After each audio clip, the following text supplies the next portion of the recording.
En la descripción estarán los links de la historia. Soy el escritor de estas ficciones y espero que les gusten. Disfruten. Oh, un pacto con la muerte. Introducción. Capítulo 3. Solos y descarriados parte 2. Tragedia de una luna descarriada. Oh, año 2062. Varsovia, Polonia. Rodeada de grandes potencias que siempre hicieron lo que quisieron, no era fácil llevar a cabo un estado funcional.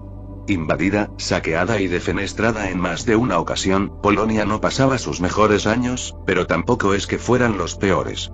Por el momento, disfrutaban de una relativa independencia de los países vecinos y una economía no tan destrozada, aunque sí muy sumergida. Obviamente los estados circundantes se aprovechaban de su gran pobreza ofreciéndoles tratos injustos y descabellados, pero, ¿qué otra alternativa tenían? Este era el resultado de ser un país más en la ecuación del mundo. Olvidados por todos y menos, por supuesto, por Dios. Polonia seguía siendo un país bastante religioso, sobre todo si tenías en cuenta que, en la mayoría de países y regiones del mundo, el fanatismo por el cromo y los implantes cibernéticos había superado y reemplazado a la fe hace ya mucho tiempo. Asimismo, los cultos herejes y regionales retomaron fuerza frente a la desesperación, la desesperanza y la desolación, en tentativa por la no respuesta, o no la que se buscaba o esperaba, del Señor. Las inacabables injusticias que se vivían en el día a día terminaron por amilanar a las almas en penurias extremas, y éstas recurrían, en su anhelo desenfrenado por obtener alguna mejoría en su estado catatónico, al hallazgo de gotas de agua en el desierto, calma en el infierno, el escape del purgatorio como su único deseo. He allí donde nacían los oportunistas sin muy buenas intenciones para tratar de exprimir al máximo el desespero de los ilusos, lucrándose hasta la saciedad, y quizá más, de la pobreza empobrecida de tales pobres entes en perenne pena. Y he aquí también donde se constituían las leyendas vivas de hombres buenos que ayudaron a personas que se lo merecían. Como cierto individuo enmascarado de una ciudad que nunca duerme ni nunca descansa en paz, donde la muerte roja es el común denominador, lo normal. Sin embargo, donde otros abrazan a ciegas las creencias paganas sobre individuos inmortales que aparecen y desaparecen sin dejar rastro, y como única evidencia de su presencia dejada la sangre derramada en manchas y charcos inquietantes de roja muerte, en Polonia, por el contrario, se seguía practicando mayoritariamente el cristianismo. Y les funcionó bastante bien el negociar con la fe de los desamparados. Décadas y décadas después, cambios tras cambios más tarde, mantenían un gran poder en la política económica y social dentro del país, en lo que era un gran bastión cristiano luego del alejamiento paulatino de la sociedad de las costumbres religiosas. Naturalmente, en un mundo tan corroído por la corrupción de la inmoralidad a raíz del acopio desmesurado del poder, los miembros de la Iglesia sacaron provecho de su sacra potestad para realizar tácitos tratos ilícitos con todas las organizaciones criminales habidas y por haber, desde la mafia japonesa, albanesa o polaca hasta la Organitskaya rusa que predominaba de entre todas y que, además, operaba en la nación desde antes de las Noches de Fuego, evento que catapultó migraciones rusas al resto del globo. Las recientes Sudams, grupos criminales latinoamericanos, conformado por individuos que huyeron de sus países en eterno conflicto para acabar, de algún modo, arribando a otro con la misma cantidad problemas, o más, refundando organismos delictivos en estas nuevas tierras inexploradas y en pleno crecimiento criminal con la ayuda de grandes magnates del narcotráfico aún presentes en Sudamérica. Y también las mismísimas megacorporaciones a las que se oponían y, de cara al público, aborrecían con amplia determinación, y todo a causa de que, según ellos, estas violaban los valores básicos de la humanidad, con sus implantes corrompedores de la carne milagrosa otorgada por Dios y con su avidez ilimitada que acaparaba todo lo que haya. Bendita hipocresía, que ellos llevaron a cabo con sus sucios negocios con los que supuestamente rechazaban e incriminaban de impuros. Pero bueno, así es la realidad. Dura, cruenta y mentirosa. Saca ventaja antes de que te la saquen a ti. Y, después de todo, ¿qué les impedía ser tan corruptos en una realidad tan corrompida como esta? Exacto, nada. Y ellos lo sabían y, por consiguiente, tomaron todas las ventajas posibles gracias a su poder y la fe enceguecida que poseía el populacho en ellos. Hambrientos de cualquier signo de esperanza, por más nimio y absurdo que sonase, por más patente que se sondase la farsa, a algo hay que aferrarse. No. abusando y pecando en uno de sus tantos días de su gloriosa y ominosa labor, mientras efectuaban transacciones ilegales con las mafias y se beneficiaban del poder que ostentaban a partir de la rentable empresa que es regir las creencias fervientes de los incultos sedientos de buena fortuna, la tragedia un día golpearía a la puerta, y llegaría con una desgraciada entrega para uno de sus célebres y aclamados obispos. Letalmente mortal sería la sorpresa. Transcurría un día normal en un orfanato, que compartía locación con un monasterio y una iglesia. Al sur, en los límites circundantes, de Varsovia. Un sitio grande y exaltado por todos, un lugar donde peregrinaron enormes masas de seres hastiados de la capital polaca en explosión poblacional y urbana, pues, desde el crash del 94, la urbe había duplicado su tamaño, y sus barrios marginales. Y había triplicado su población, y sus pobres marginados y descarriados, ¿cómo no? Sea como fuere, otro día pasaba volando. Otro día en el que una problemática niña de cabellos níveos y ojos malva se había metido en algún lío o se había comportado de mala manera. Esta vez casi le desfigura el rostro, figurativamente, a un niño un par de años mayor que ella que la llamó Copito de Nieve, y se creyó gracioso por ello, o al menos lo hizo hasta que perdió 2 dientes y casi lo matan por esa tontería. Tal acto de violencia era inaceptable para los estándares de la Santa Iglesia, y, por lo tanto, la muchacha necesitaba un castigo digno del Señor. Hoy se había pasado de la raya, al punto de que el mismísimo obispo la quería ver y hablarle en persona. La hermana Mary, su encargada, la tomó del brazo y la llevó a rastros hacia la oficina del obispo Piotr, quien le enseñaría una valiosa lección y a no meterse en problemas de ahora en más. Aquel día, en la mañana, había llovido a cántaros, y por el atardecer se asentó una leve brisa fresca acompañada por el cosquilleo de una llovizna débil y decrépita. La niña, como la mayoría de huérfanos del asentamiento, vestía prendas grises y opacas, pantalones y camiseta, y, en épocas frías, una chaqueta igual de sobria y destemida.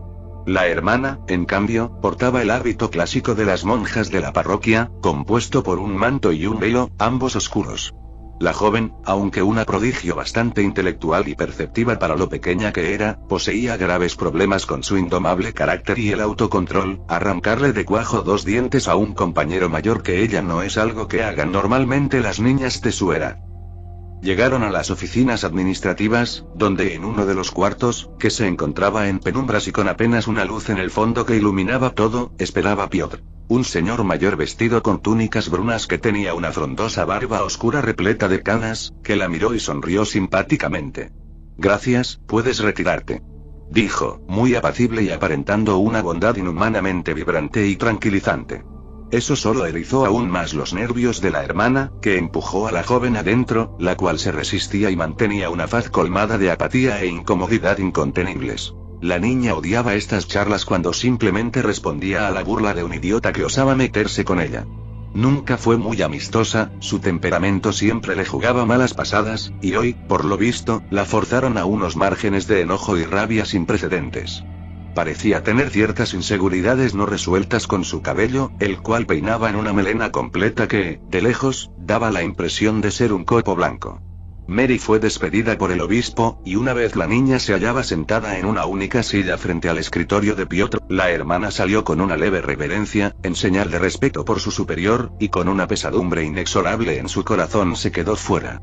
La puerta se cerró a sus espaldas, ella quedando como la encargada de que nadie interrumpiera la razonable reprimenda. Y se quedó esperando fuera. Parada a un lado de la entrada, de cara a un pequeño patio interior de la iglesia con verde pasto, aquella monja esperó y entendió lo que ocurría o ocurriría dentro de la habitación, ya que ella había sido una pequeña revoltosa de joven, merecedora de tales castigos, el divino castigo de Dios. Atado a un rosario que contenía pequeñas pelotitas de madera en su ristra, asió entre sus manos un crucifijo metálico, de punta ornamentada y peligrosamente afilada, además de la ya icónica figura del mártir crucificado grabada en el metal, extraído de sus ropajes, y, con vacilante convicción, comenzó su rezo, cerrando los ojos y acercando la cruz a sus labios temblorosos. Se halló en completa consternación por lo que sucedía en aquella oficina gobernadas en plenitud por una oscuridad y perversidad dignas del diablo, si es que a este se lo podía siquiera nombrar. Sus peores pensamientos hicieron posesión de su mente. Lo cual hizo que sus piernas, y todo su cuerpo en verdad, temblequearan más y más, aterrada de lo aberrante de los acontecimientos. intentando contener las lágrimas, ya sea porque revivió traumas del pasado o porque le tuvo algo de aprecio a la desafortunada peli blanca, intentó concentrarse en otra cosa, fuera del acto pecaminoso, vil y repugnante del que estaba siendo cómplice en una supuesta confidencialidad. Esto era un secreto a voces, acallado por el temor de sufrir represalias posteriores por los grandes patriarcas que prefirieron que tales hechos deleznables no saliesen a la luz, incluso si esa indiferencia deliberada hacia las víctimas era ciertamente desalmada y retorcida. Había un negocio que proteger, y este dependía inherentemente de la buena imagen que daban, así como de la confianza y fe ciega que ostentaban de sus seguidores. No podían darse el lujo de que las acusaciones explotaran. En contramedida, reprendieron mínimamente a los ejecutores de las transgresiones, pero resultó en vano. Lobo que prueba la carne humana una vez, lobo que volverá a asaltar los caminos silenciosos y solitarios en búsqueda de presas inocentes y saciantes otra vez. Proveniente del interior de la habitación, escuchó una agitación y luego un grito que se ahogó y temió lo peor. Tembló como nunca antes, pero ahora con una rabia imperante que previamente no estaba allí. No tan lejos de un punto de ebullición, pudo concebir la reinserción de viejos pensamientos atiborrados de una irreprimible cólera, como un fuego crepitante en un incendio forestal, como la hoja en ciernes de un mandoble que se encontraba al rojo vivo, y que una vez forjado, su sino era apuñalar ciceante la carne impura de los pecadores que, sin dudas, arderían en el infierno. Arderían como ella, como su pensamiento impío de venganza, que ardió en ella con desesperante determinación. No podía aguantarlo. Quería soltarlo. Escupirle a la cara y arrancarle los dientes y las manos de un tirón. Apuñalarlo. Degollarlo. Quería matarlo, con sus propias manos. La presión de su furia hizo que rompiera el rosario, soltando las bolas de madera que rebotaron en el suelo como canicas sin gracia, la cruz apretada en sus manos como si del arma más letal del universo se tratara, dispuesta a cumplir su último deseo en el mundo antes de descender al inframundo. Sus manos, de tanto apretar, quedaron blancas. Su destino teñido de rojo se hallaría en aproximación. Que Dios perdone mis pecados, o que el demonio se apiade de mi alma, pero ya no seguiré soportando esto. Reclamó para sus adentros, y, envalentonada, reabrió la puerta que previamente cerró a sabiendas del peligro mortal que corría su pupila, la más bella y querida de sus pupilas. Y allí estaba, pataleando y empujando al hombre cuando éste intentaba ponerle un paño grisáceo, mojado, en la cara. Alivianado se sintió su espíritu de no haber intercedido demasiado tarde, pero, asimismo, la fastidió la culpa de no haberlo hecho con antelación. En el forcejeo, la niña de ojos lilas cayó de su asiento al suelo y, arrastrándose, se encontró chocando la espalda contra la pared en su intento frenético de alejarse del obispo. El pánico y el horror reinaron en su expresión enmarcada por las lágrimas inocentes de una joven que vivía la peor de las pesadillas en carne propia. Marisia, ven aquí y ayúdame a sostenerla. Dijo Piotr mientras enjuagaba, todavía más, el paño con el contenido de una botellita marrón rellena hasta la mitad y con una etiqueta blanca abrazando la circunferencia, en lo que podría ser un potente somnífero, quizá una variante de cloroquimo. Sin embargo, ella no atendió a su pedido, por el contrario, miró a la pobre niña que la observaba suplicante y aquello fue la chispa necesaria, la señal justa para que su cerebro incendiara su cuerpo en adrenalina, su conciencia atrapada en el trance del asesino vengativo. Piotr no le prestó atención, demasiado concentrado en su futura presa y no en las que ya han sido abusadas y buscan a tientas su venganza. Él apoyó la botella en el escritorio y se disponía a continuar con su asalto, primero dejando inconsciente o inhabilitada durante un rato a la menor con lo que sea que tuviese ahora ese sucio trapo. Hazlo por ella, y pensó, y eso mismo hizo y... Entonces, Mary saltó hacia él y, haciendo un arco completo con su brazo y poniendo todas sus fuerzas y frustraciones en su venidero golpe fatal, le clavó su crucifijo en el cuello, profunda y dolorosamente. El hombre demasiado mayor para esquivarla o reaccionar. Su piel endeble y sin cromar. La pieza metálica quedó ensartada en su yugular y, entre tanto la sangre escapaban chorros finos que empapaban su densa barba, contempló con sorpresa y lo que creyó que era temor, absoluto temor y horror. El trapo se soltó de su mano y se vio precipitado contra el suelo.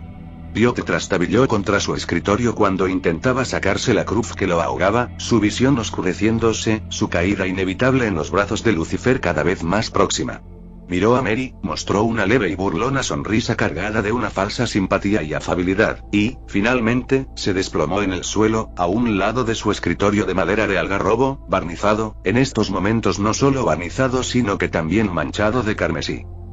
No obstante, muerto no se hallaba el pertinaz anciano, sus quejidos y respiraciones sofocadas se seguían oyendo. Esto alertó y trajo de regreso a Mary al mundo real. Lo había visto sonreír. La abominable criatura frente a ella le mostró sus fauces simpáticas por una última vez antes de caerse en el frenesí ineludible de su muerte. Ella caminó hasta quedarse quieta en el centro de la habitación ensombrecida, más ensombrecido todavía su rostro, giró la vista hacia la pequeña y ella le devolvió la mirada. Con la boca abierta aún en estado de shock, el cuerpo temblando y las gotas saladas salidas de sus cuencas secando, pero reabriendo sus fuentes inagotables y, de esta manera, reanudando su llanto desesperado y aterrorizado. Nunca la vio así a la pequeña. Siempre tan temperamental y dominante que uno se olvidaba que fue otra simple niña, ingenua y desconocedora de las verdaderas atrocidades que transcurrían en la vida real hasta hoy. Hoy una parte de ella moriría aquí, una parte de su inocencia quedaría raptada por la eternidad en estas cuatro paredes, pero, al menos, pudo decir que no sufriría las consecuencias infernales de ser víctima del más horrible e inolvidable de los abusos. «Huye, Lucina. Huye y nunca mires atrás», dijo Mary mirándola a los ojos a su tierna e inofensiva pupila. Sus ojos cerúleos conectaron por última vez con esas preciosas fuentes lilas, manchadas para siempre con el terror del trauma posterior a esta desdichada experiencia. Hizo caso omiso a sus palabras. ¿Por qué?, le preguntó con voz temblorosa la niña. Moqueaba y lloriqueaba a montones, pero, aún así, se las arregló para formular y arrojar su duda, su pregunta vital. El por qué ella sacrificó todo por una simple niña problemática, una niña descarriada, como solían llamarla. ¿Por qué? ¿Por qué habría de hacerlo? ¿Por qué cargar con el pecado, con el estigma de haberle quitado la vida a otro, y a un respetado y proclamado obispo para colmo, durante el resto de sus ignominiosos días? ¿Por qué? Mary se encerró en su mirada con algo de incomprensión inicial, pues para ella se infería de manera evidente sus motivaciones, pero, entendiendo raudamente, se dio cuenta de que la niña creía que no lo valía, que no era de la suficiente importancia para ella y menos para realizar este acto tan osado en pro de salvaguardarla de la demoníaca corrupción de Piotr. Y no solo mataría al viejo obispo con tal de mantenerla a salvo, quemaría toda la iglesia y a todos sus curas y monjas hipócritas con mucho gusto si ha de hacerlo por ella. Aunque puede que esta ira abrasadora naciese de su rencor y traumas pasados, también explotó y se potenció significativamente con el posible daño físico y psíquico del cual Lucina casi es testigo y ya lo fue con la tentativa de... Y ella había querido mucho a la niña, se había encariñado después de criarla desde que fue un bebé tierno e indefenso acurrucado en sus brazos. Era su ser más precioso, el único. Por lo que, a su duda, ella le sonrió apaciblemente, con un sosiego contradictorio con la situación recientemente vivida, y entonces le dijo: «Porque eres importante para mí y porque ya no me queda nada, y tú aún eres una soñadora que le queda toda una vida por vivir. Y necesito que hagas realidad tus sueños. Ese es mi sueño. Si puedo ayudarte a hacer eso, no me importa lo que pierda. Todo lo demás no importa».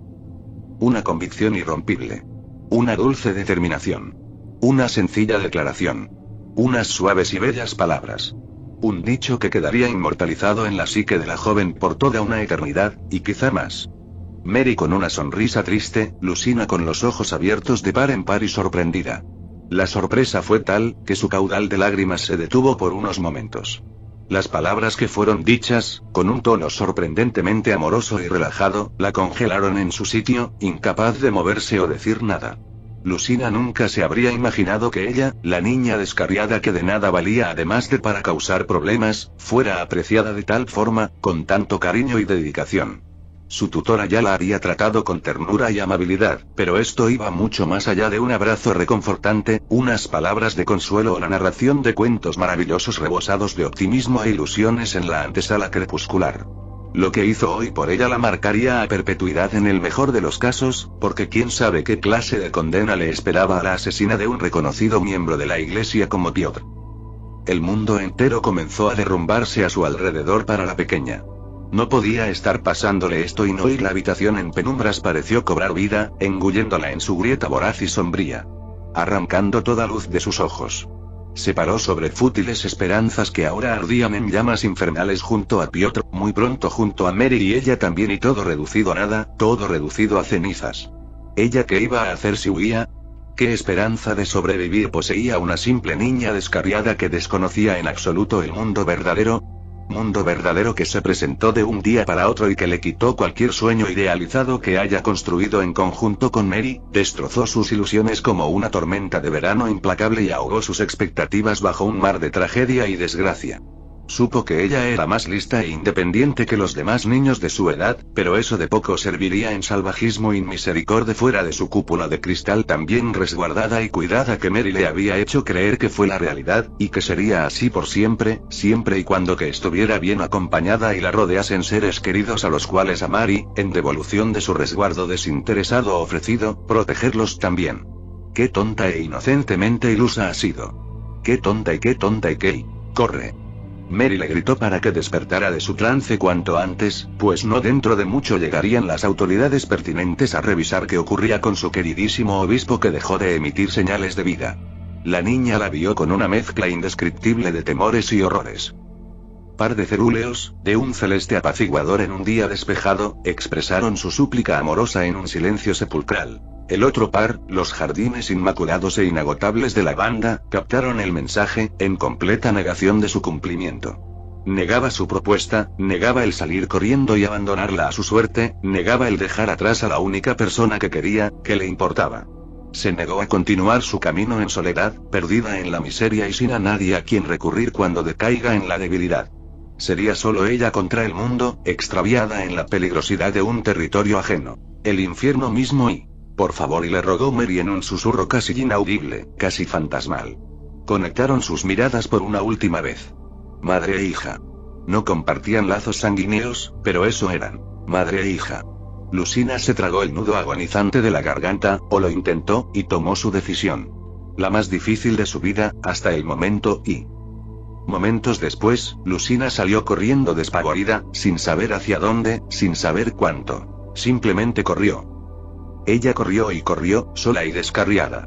Nunca se detuvo, nunca miró atrás.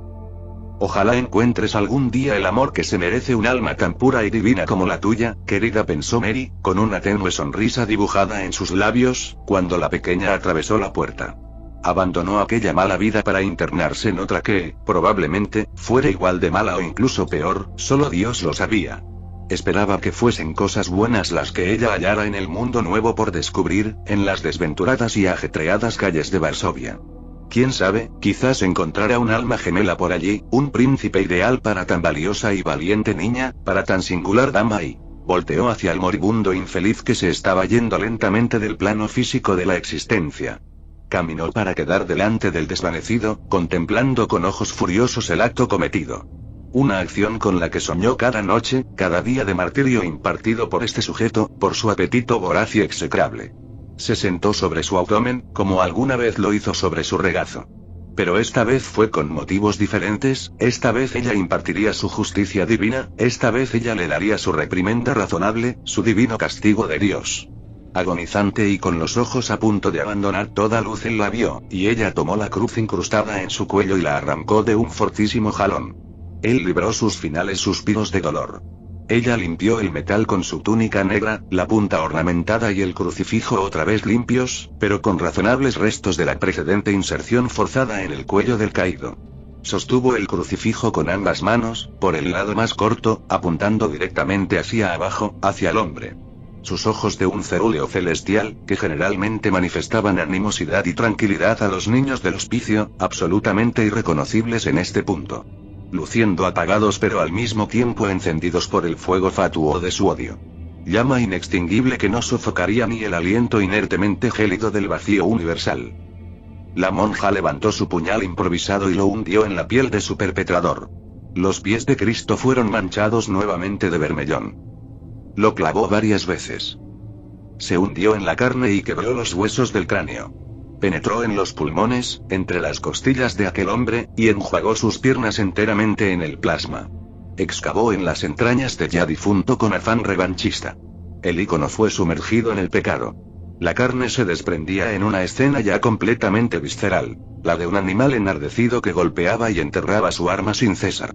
Y la forma del mártir se fue encubriendo en la transgresión, en el delito, y se bañó en su totalidad de escarlata.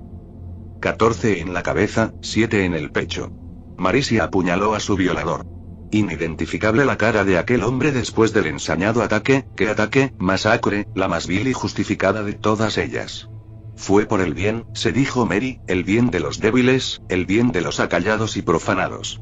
El bien y la justicia necesaria por todos aquellos que malpasaron un mal igual o peor que el suyo a causa de este acólito de Satanás disfrazado de santo.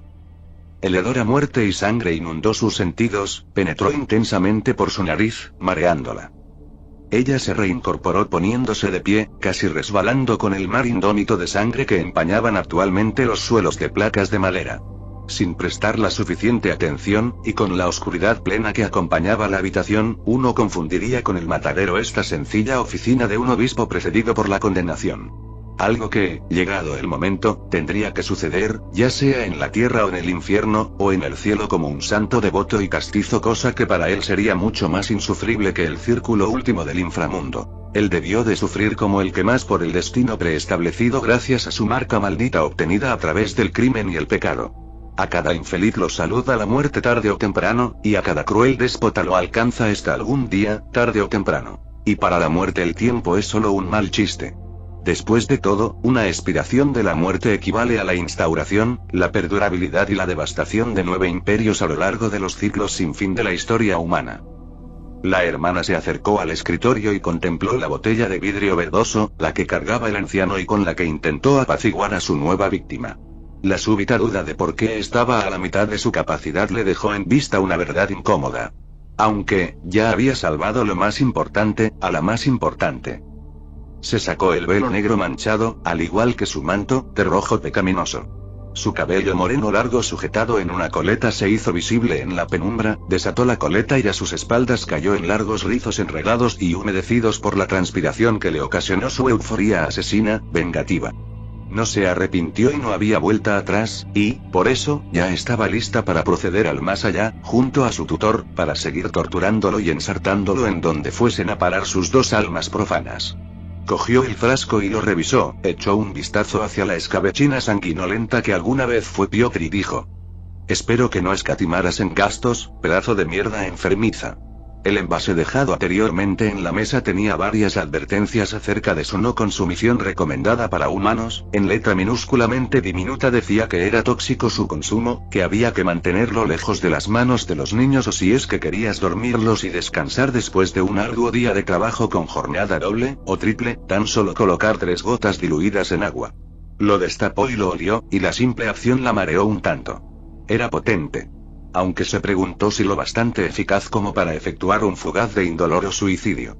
Sea como fuere, se tapó la nariz y, levantando la cabeza hacia el techo, bebió cada maldita gota del recipiente, sin siquiera degustarlo, sin siquiera repensárselo. Pasó directo por su garganta, sin tocar su lengua, y el impacto se dio de inmediato, los efectos la hicieron claudicar en tan solo segundos. La botella cayó y se hizo trizas contra el suelo, los vidrios esparcidos pisados con sus propios pies endebles e inestables, que dieron pasos desorientados cuando Mary se perdía en una abrupta inconsciencia.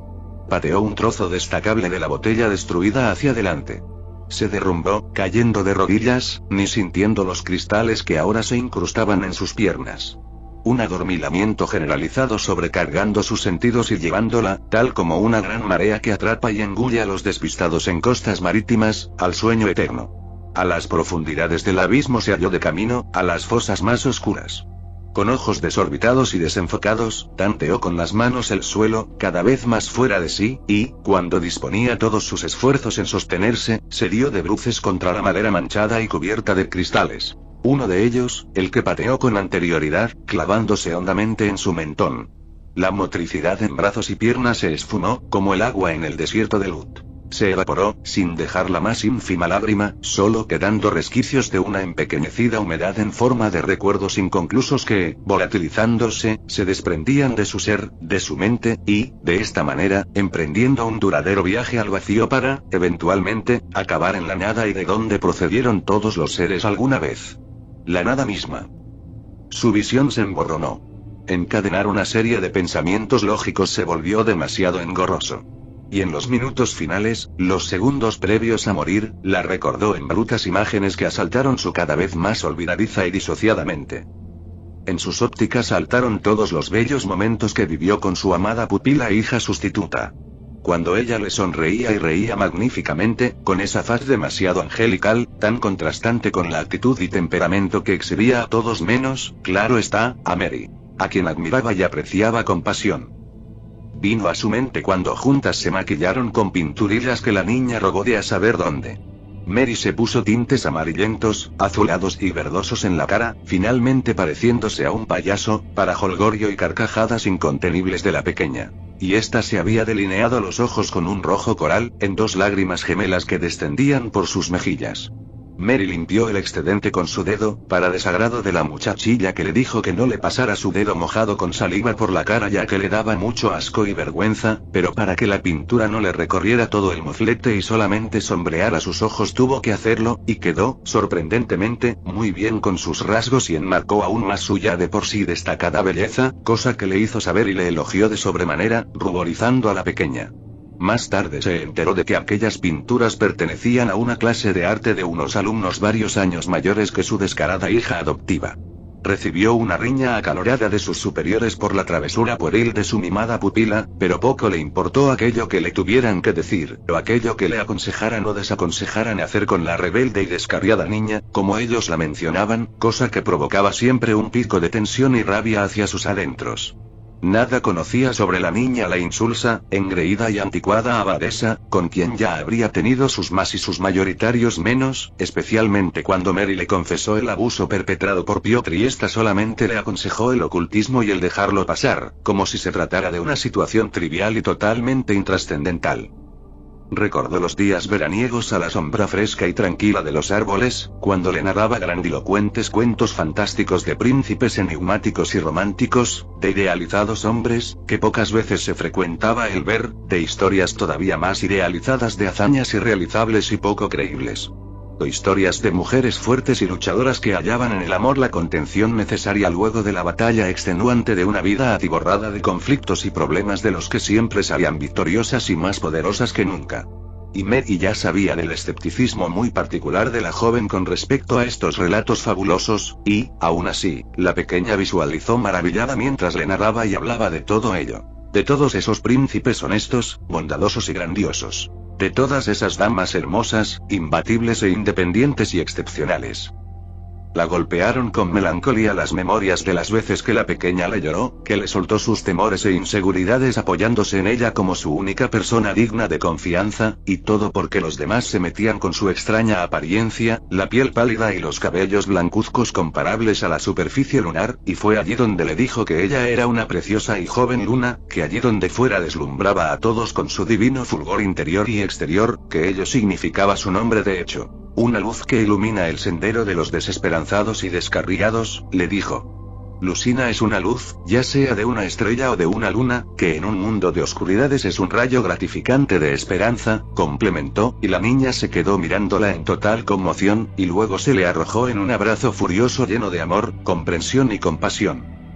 Irrumpió en su desgranada psique él como siempre intentó por todos los medios impulsar sentimientos esperanzadores y, tal vez engañosamente, soñadores y profusamente alentadores. Con tal de que la niña no caiga en el hondo mundo de sombras al que ella, por culpa de Piotr, pertenecía, fue capaz incluso de esto, de sacrificar su existencia y sufrir la más alta penitencia para resguardar su pura e impoluta inocencia. En definitiva, Lucina era una niña que crió y contempló crecer como si hubiera sido su descendencia misma. Desde que era un bodoque traído en secreto por el hombre de los ojos Mercurio, oliendo a la pequeña a lilas y grosellas, tal como el perfume que Mary misma usaba. Hazlo por ella, se dijo, y así lo hizo, y así acabó todo y por lo menos, moriría en sus propios términos. En este punto ya ni sentía el dolor de la astilla clavada en su mentón, ya no sentía la angustia de ser juzgada, ni por las autoridades ni por Dios. Ya no sentía los sentidos básicos. El hedor pestilente de las inmediaciones, el regusto cobrizo de su boca, la sensación de calor provocado por la euforía y el miedo previos se retiraba de su cuerpo y la abandonaron todas y cada una de sus esenciales capacidades sensitivas. Y Maricia fue abandonada de toda conciencia, y tal vez vida y... La niña, en su lugar, corrió y corrió sin parar, tal como le dijeron que haga.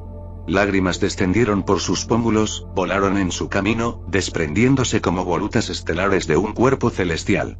Su pecho se agitó, tembló con desasosegadas respiraciones entrecortadas mientras avanzaba y corría sin saber hacia dónde, sin saber hasta cuándo. Solo sabía que tenía que huir tan rápido y lejos como sus pequeñas y cortas piernas pudiesen o le permitiesen. Los cielos compartían y la acompañaban en su pesar con nubarrones grises tan pesarosos como abrumadoramente oscuros y fúnebres.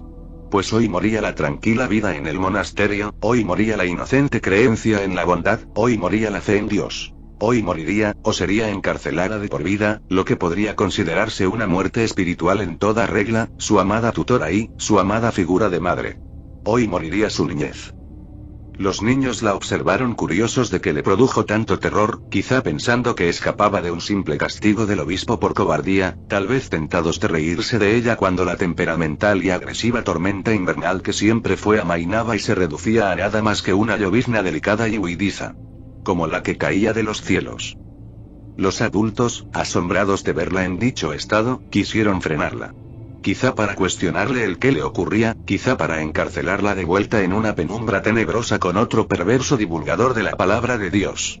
Sea como fuere, ella nunca se detuvo, ella los eludió como si estuviera esquivando a una manada de leones hambrientos dispuestos a arrancarle cada pedazo de carne de su endeble cuerpo, a lamer sus huesos una vez satisfechos, ella siendo poco más que una pusilánime liebre que trastabillaba y, a como de lugar, se recomponía en pequeñas instancias de tiempo. Tiempo que se agotaba, tiempo que se esfumaba, al igual que la vida. Tiempo que corría sin detenimiento ni miramiento, al igual que ella. Tal vez pasaron unos minutos, tal vez pasaron unas horas. Pero nunca se detuvo y prosiguió con su trayecto a ningún lado. Cada vez más lenta, cada vez más extenuada. Pulsaciones a centenares por minuto. Ella no sabía cuándo, pero sus lágrimas dejaron de caer. Sin embargo, el dolor, el terrible y agonizante dolor, aún la consumía en su interior. Asimismo, con esta pena paralizante, avanzó en su ignominioso camino hacia lo que, muy posiblemente, fuera un infierno imposible de sortear para una infanta imberbe como ella. Por fin lejos del hospicio, pero todavía demasiado cerca como para detenerse, disminuyó un tanto el ritmo en favor de sus desgastados y poco entrenados pulmones, no acostumbrados al fervor ardiente de una maratón de estas magnitudes. Fue la mayor carrera que echó desde que tenía memoria, desde que sus dos jóvenes piernas lograron el sostenerla en pie por primera vez. Comenzó a trotar lánguidamente. Latidos sordos de su pecho tembloroso enmudecieron sus alrededores en rítmicos vaivenes. Aspiró y exhaló a enormes bocanadas, incontenibles. Jadeante en busca de aliento. Pisó los charcos formados por la lluvia matutina, mojando y embarrando tanto sus pies como sus piernas. El frío la había abandonado a causa de la adrenalina, pero no tardaría en volver muy vindicativo por la humedad del sudor y el agua salpicada, así como la del rocío que débilmente la acompañaba en su angustioso sendero a la miseria. Y, demasiado cansada para continuar, apoyó su hombro contra un poste plantado en la intersección de una avenida central. Posó su vista en sus alrededores. Definitivamente estaba lejos de donde alguna vez haya estado ella. Los edificios medio derruidos, prácticamente sin ventanas y con más moho que pintura en sus deterioradas paredes. El semblante lúgubre que empañaba a las estructuras y a las personas que aguardaban y salían de ellas, basura y mugre por doquier, olores nauseabundos difíciles de describir, la gente con vestimenta normal de calle caminando e ignorando todo a su paso, acostumbrados ya a la insufrible normalidad de la penuria abarrotada en cada rincón de este horroroso lugar. Calles que se complotaban con los cielos inundando el ambiente de un gris depresivo, solo interrumpido por el disruptivo neón, que usaba una ampliada gama de colores que teñía y que fingía una realidad menos mala o oscura con su notable resplandor. Desconocidos desconocedores de su aberrante y aterrorizante circunstancia la miraron con lejanía, sin darle mucha importancia a su figura, sin atender al hecho de que una solitaria y descarriada niña se unía al incivilizado subsuelo de una megaciudad hundida en el caos y la delincuencia. Donde todo crimen, donde todo ser despreciable y donde toda tribu urbana convivían en una parsimoniosa conflictividad sistemática, cotidiana. Todo ello colmó su visión. Todo ello indicó que ya estaba en la ciudad, en una gran ciudad. Y para ahuyentar sus dudas, y para acrecentar sus miedos y tristezas, lo leyó en un cartel postrado en las inmediaciones de una gran edificación. Bienvenido a Varsovia, pequeño descarriado. El pináculo criminalístico por excelencia del último siglo. El centro turístico de las mafias y pandillas. Más grupos criminales que escuelas formales, predicaba en letras grandes y luminosas un mensaje desagradablemente grotesco pasado en el panel de un canal de noticias cualquiera de Polonia. Una jungla salvaje de hormigón y neón. Repleta de callejuelas tenebrosas que no auguraban nada bueno al meterse allí. Griteríos por aquí, griteríos por allá. En la acera del frente vio a un grupo de latinos, adolescentes y demacrados, vestidos como punks comunes, con vaqueros con más rasgaduras que tela sana y chaquetas de cuero extrañamente novísimas, charloteando con grandilocuencia y magnificencia de un atraco reciente, de una pillería a algún vecino o de las suntuosas tetas de una modelo sueca que les gustaba mucho. Espantados de un momento para otro por un oficial negro que les demandaba el hurto de una tienda de ropa y la destrucción de la propiedad privada de alguien. Huyeron despavoridos. El policía los persiguió, lanzando insultos por lo bajo cuando el grupo se desvaneció en instantes de la escena. Los coches, que iban y venían, escupieron bocinazos al aire en el momento que los jóvenes pasaron por en medio del tráfico sin revisar siquiera si se acercaba un coche, casi siendo atropellados, más de una vez. Los perdió de vista, tanto a los vándalos como al oficial, entre el gentío, en el mar rebalsado de desconocidos. ¿Andas perdida, cariñito? Oyó detrás de ella la voz de una mujer, inmediatamente poniéndose en guardia y volteándose. Vio a una mujer, polaca, detectable por su acento nativo bien marcado. De cabello rubio, de tez pálida. Abrigo largo que le cubría los hombros y la espalda, ropa prieta y reveladora, joyería barata y de segunda mano, tacos negros. Fumaba un cigarro a medio terminar, la ceniza cayendo de la punta encendida. Te he preguntado, ¿estás perdida, niñita? ¿O es que te han arrancado la lengua los ratones? Dijo la mujer, cuestionando, en un tono más agresivo que el de la primera pregunta. Lucina no supo responder, no supo qué decir. ¿Qué se suponía que debía de hacer o decir en una situación como esta? ¿Qué diablos iba a contestar a esa duda obvia? Estaba claro que ella no pertenecía aquí, que ella no se hallaba aquí. Que fue lanzada a su suerte en un mundo corrupto y apabullantemente agresivo, arrojada a la marginalidad sin controles. Sin retorno y sin esperanzas de subsistir o proseguir. Ella moriría en este horrendo lugar extendiendo su existencia, con mucha fortuna, unas semanas a lo mucho. No obstante, en estos momentos, ¿qué debiera de contestar? Oye, la rubia polaca le dijo mientras se acercaba a ella, te estoy haciendo una pregunta, y trató de posarle su mano en el hombro y Lucina se la apartó de una bofetada, interrumpiendo su incisivo interrogatorio. Salió disparada, otra vez, corriendo. A pesar de sus cansadas piernas, volvió a la carrera sin ojear atrás. Creyó oír un estúpida niñata maleducada, muy a lo lejos, cuando ya había emprendido varios metros con zancadas apuradas y precipitadas. Todo le resultaba demasiado chocante. Esta nueva realidad la engullía violentamente en su vorágine desconcertante. No pasó ni 10 minutos en la gran ciudad y ya la aborrecía con entusiasmo. Encontró muy abrumador el tener que tratar con tantos seres anónimos, de los cuales desconocía sus verdaderas intenciones, de cuyas miradas y preguntas no quería hacer otra cosa que escapar. Porque ella solo quiso escapar, despertar. Deseaba que todo esto fuera una horrible pesadilla y que se hallara en su cama, sudorosa y temblequeando, y que Mary viniera a socorrerla y abrazarla, a tratarla como a su dulce princesa, a fingir ignorancia de todo lo demás que debe de ser ignorado para lograr la felicidad, o lo que más se acerque a ello. ¿Por qué Mary tuvo que irse? ¿Por qué tuvo que mandarla a este discordante mundo nacido de la fantasía más aberrante y tortuosa que el humano jamás ha creado? ¿Por qué? ¿Por qué no pudo acompañarla, aunque sea un trecho, hasta que se acostumbrara a su futuro entrante, su lamentable y mísero futuro próximo? Angustiada y llena de dudas que le carcomían la consciencia, Lucina se metió en uno de los callejones de la ignominiosa metrópoli, se acurrucó en una esquina, detrás de un container verde y garabateado con grafitis, con olor a orín y a caucho quemado, y, otra vez, comenzó a temblar y llorar. Sus manos sujetaron su cabeza y taparon su rostro a las tinieblas y a las luces de variados colores, y lloró. Se mostró, se desnudó, tal y como era. Lo que más detestaba en el mundo. El sentirse tan débil y necesitada, o, más bien, el sentirse débil y necesitada y tener que demostrárselo a todos a los cuatro vientos. Pero esta vez ya no sabía si lloró por miedo, por tristeza o si fue por el frío que seguramente su cuerpo estaba sufriendo en este punto, con la adrenalina de haber transitado a etapas y terrenos ignotos para su persona en creciente ausencia. Ya no sabía el por qué, solo que quería quedarse allí y que se la tragara la tierra. Por siempre, y para siempre. Tembló, lloró y lamentó y... años ya pasaron desde aquel evento que marcó su vida y para mal. Meses y meses de desconocer si el mismo día horroroso que le tocaba vivir desde que abandonó el hospicio no eran las vísperas de su trágica muerte, o algo mucho peor y... sobreviviendo en las calles de la conflictiva ciudad polaca de Varsovia. Un centro turístico para la criminalidad, muy bien dicho en aquella imagen que vio nada más arribar a las indómitas calles, muy popular entre los soviéticos. En esta localidad ella aprendió a subsistir en los barrios marginados, robando y trasteando con antiguos aparatos.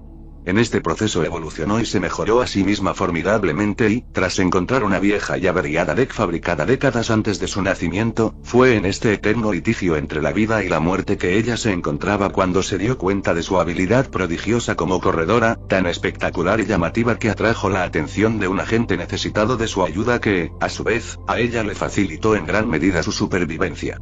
Un socio que le daría los recursos necesarios para evolucionar todavía más en su campo, hasta convertirse en un diamante en bruto altamente codiciado, según las propias palabras de sus protectores.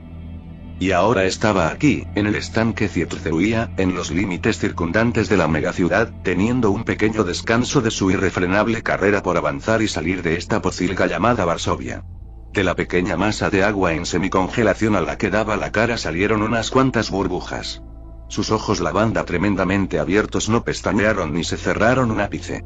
Un imperceptible contoneo perturbaba la pacífica estoicidad perpetua de la superficie acuosa, como si un pececillo muy inquieto estuviese moviéndose para liberarse de un depredador. Ella estaba parada en la tierra plagada de parches níveos contemplando el caer de los copos de nieve de marzo tan pausados, al contrario que su respiración un tanto errática, e intentando olvidar lo que acababa de acometer, reflexionó, mientras menguaba su ritmo cardíaco, sobre sus pasos seguidos hasta culminar donde hoy en día ella yace. Los primeros meses no fueron fáciles. No lo fueron y... absolutamente perdida y desconfiada de todo el ambiente que la rodeaba, así como de sus no muy apreciados habitantes. Vivió en un callejón, junto a un ex corporativo del cual no despegó un ojo ni cuando se iba a dormir, siempre vigilando y alerta por un plausible asalto, pero el hombre no era más que un traje bastante cobarde y funcional al sistema. Un corporatilla normal, vaya. Al cual habían despedido arbitrariamente luego unos recortes injustificados. Era un hombrecillo impotente y debilucho que nada hizo y nada podría haber hecho para salvar su puesto, su carrera y su vida. Y ahora pagaba las consecuencias de su debilidad. Por lo tanto, nada haría con ella según sus valoraciones personales son sacadas del hombre. Demasiado cobarde como para siquiera querer acercarse a su persona, siempre manteniendo un rango de distancia aceptable, basándose en experiencias anteriores con otros niños callejeros que le ensartaron navajas guardadas en absoluto ocultismo dentro sus mangas. A Lucina le pareció buena idea lo de guardar armas blancas en las mangas, quizá lo pusiera en práctica más adelante. Quién sabe en la cantidad de situaciones en las que sería útil un filo oculto. Pero, de todos modos, dudaba que en algunas de esas situaciones probables se encontrara el mendigo con el que compartía callejón, él no significaba una real amenaza. Y nada podría hacerle una vez adquirió su primer deck, cargado con algunos saqueos antipersonales, recuperado de un basurero. Una ZTEX Virocana 3.0 con más décadas de antigüedad que botones funcionales. La carcasa era de aluminio, de un azul muy oscuro. El nombre de la empresa y de la serie del producto escrito en letras blancas, manchadas por el tiempo, el uso y la tierra, arriba de un teclado gris. Un monitor verde fósforo y translúcido desplegable, en esa pantalla se disponían en letras negras poco legibles las conexiones a la red cercanas, así como los elementos electrónicos circundantes conectados a la misma red local. El tamaño de la máquina fue de unos 30 centímetros de largo y unos 20 o menos de ancho, lo que parecían enchufes o encastres para otros complementos a los costados del armatoste. Tardó en darse cuenta de lo que tenía entre manos, ya que inicialmente había pensado que se trataba de una vieja e inservible y fuera de fabricación computadora portable, o algo por el estilo, pero, una vez trasteado lo suficiente, se dio cuenta que era un antiguo ciberdeck. de los que se usaban en tiempos pretéritos para hacer netrunning, si es que se le puede considerar como tal a la práctica prehistórica de conectarse a la red a través de computadoras físicas. Con teclados, pantallas y demás baratijas electrónicas anacrónicas para los tiempos que corren, por los antiguamente llamados vaqueros espaciales, donde destacaban con prevalencia una larga lista de nombres como el de Gray Falcone, por ejemplo. Fuera como fuese, ella había rescatado una de estas viejas máquinas de un contenedor mientras hurgaba por algo de comida. Y el problema con la comida se acabó, levemente, desde aquel día. Pues, gracias a su desusada terminal, pudo finalmente retirar de manera gratis alimentos de máquinas expendedoras. Aunque no funcionaba con todas, solo con aquellas lo bastante desactualizadas como para ser penetradas con los programas deficientes y arcaicos con los que estaba pertrechada la Virocana. También pudo robar créditos con la Virocana, pero de nada le servía a ella si no los podía traspasar a una cuenta oxicusable.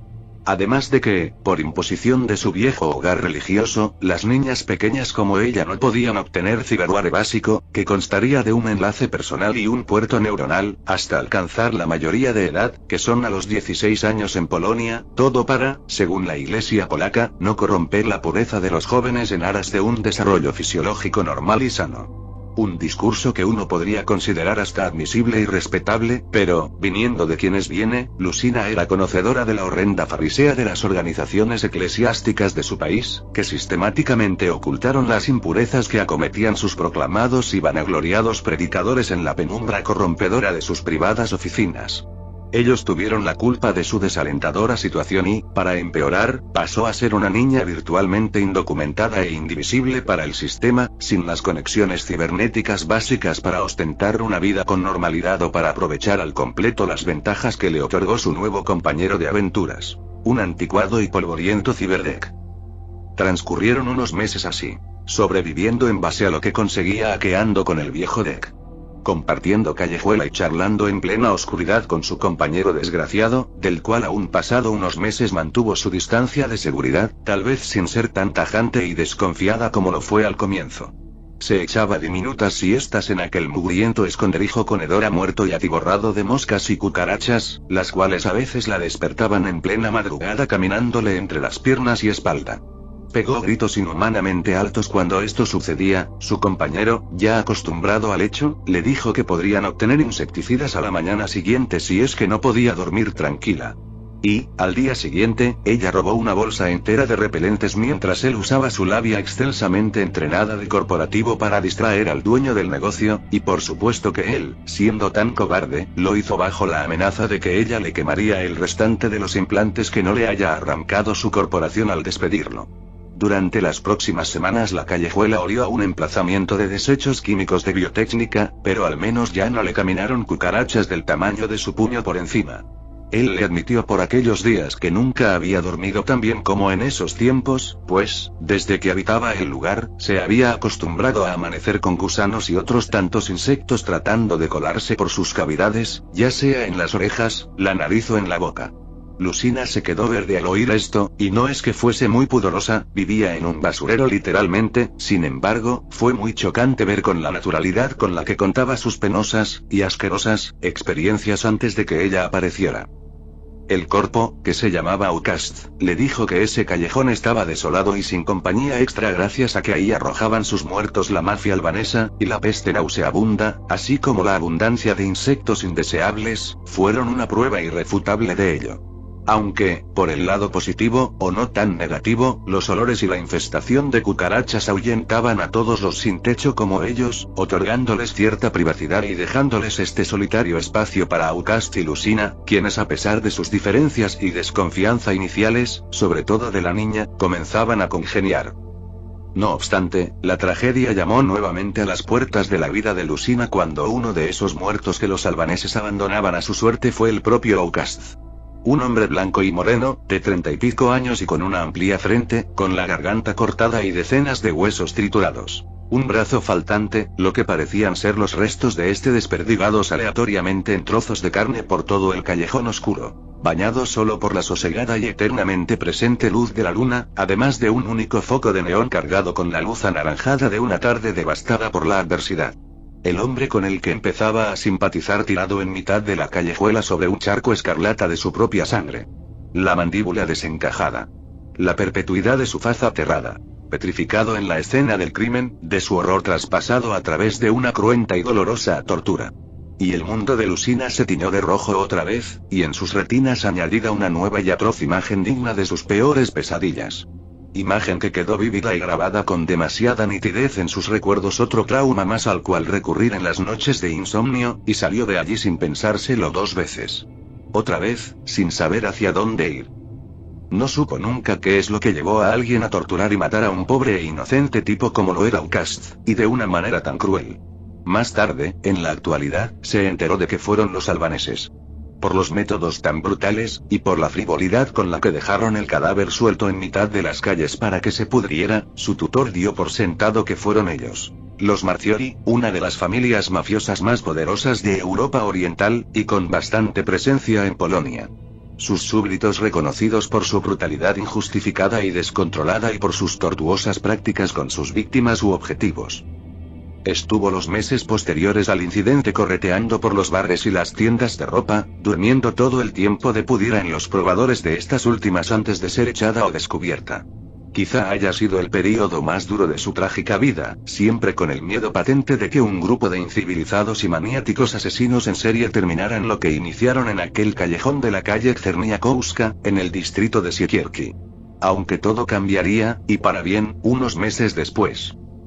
Por aquella época, en su primer invierno sola, pasó las noches más frías y duras en un bar de jazz algo desfasado. No lo hizo aposta, pero un día se quedó dormida en la barra y el dueño, en vez de despertarla y echarla del lugar, la dejó allí y cerró el local vacío con ella dentro. En un principio entró pánico por temor a que la hubieran secuestrado, sin embargo, cuando revisó las inmediaciones, encontró una llave réplica del sitio en una mesa cercana a la entrada, y a su lado una nota que decía: "No suelo dejar que desgraciados campen a sus anchas en mi bar, y menos cuando yo no estoy, pero tú eres una niña desgraciada que a leguas se nota no duerme ni la pasa bien hace un largo tiempo, y me compadezco de tu pobre situación. Por eso, te dejaré estar y fingiré que no estás. Buena suerte, pequeña extraña. PDA, por cierto, hay comida y algo de beber en la trastienda, intenta no vaciarme todas las reservas de cervezas, jeje". Una vez terminó de leer la nota, un poco más calmada, abrió la puerta con la copia magnética y pretendió salir. No quería arriesgarse y estar en la guarida de un depredador a la mañana siguiente. Pero, una vez vio, o más bien, sintió el frío que le penetraba en los huesos y observó la nevada inmaculada y gélida de madrugada que no paraba a arremeter hacia el suelo, en contra de sus mejores deseos e intuiciones más perspicaces, optó por aguardar adentro del edificio, a lo sumo, hasta la mañana.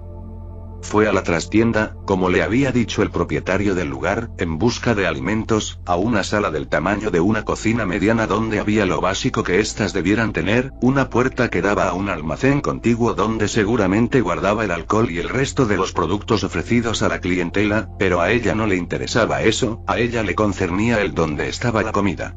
Su estómago le rugía con premura, no comía desde el amanecer y, con los nervios a flor de piel y un hambre que la habría obligado a tragarse cartón mojado como si fuese un delicioso y muy apetecible Starlotka, abrió cajones, armarios y estantes en una errática y desesperada búsqueda por aquello que el hombre le prometió que habría allí. Y allí, una vez lo encontró, en uno de los armarios más grandes y espaciosos de la habitación, se le hizo agua a la boca. Mermelada de duraznos y de frambuesas, galletas de manteca, cacahuetes, chocolates, montones de ellos. Unos oponkis, quesos, de todos los tipos y sabores, aunque predominaba el brinza, el oskipek y el koryzywski. Tarros con cecina artesanal, latas de alubias, carne procesada y tomate triturado. Pan, frascos de leche sellados al vacío, más frascos de alimentos en conserva en los estantes superiores, cigarrillos de marcas diversas en la esquina inferior izquierda. Sus ojos brillaron como estrellas gemelas y su estómago rugió en lo que Lucina podría jurar que fue el grito de guerra más insano y embravecido que escuchó jamás. Tomó lo primero que le vino en gana.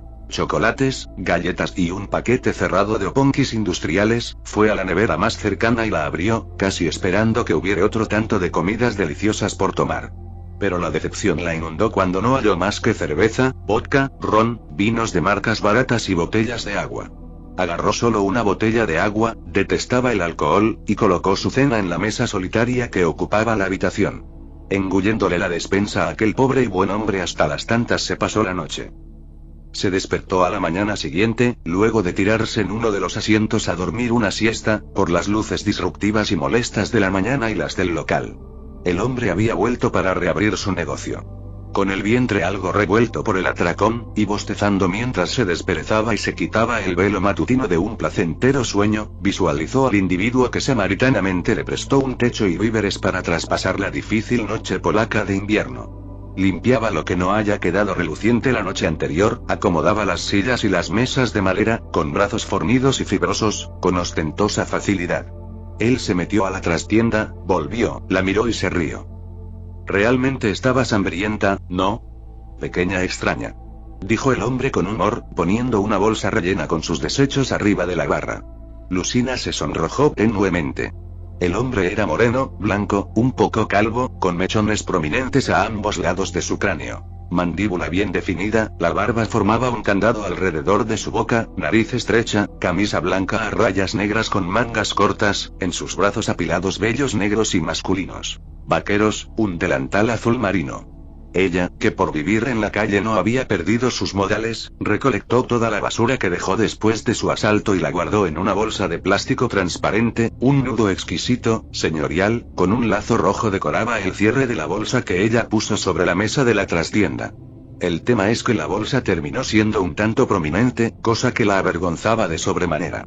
No controló sus impulsos más caninos cuando dispuso de tanta comida, rica y muy nutritiva, luego de meses de mala alimentación, basada en hamburguesas sintéticas que sabían a suelas de zapato gastado y en bebidas carbonatadas de calidad cuanto menos dudosa como la Nicola. Abriré el bar dentro de media hora. Él le dijo mientras se encendía un cigarro. Y no es que no me agrade tu presencia, pero hombres de moral cuestionable rondan por este bar a todas horas. No te recomendaría estar aquí una vez lleguen.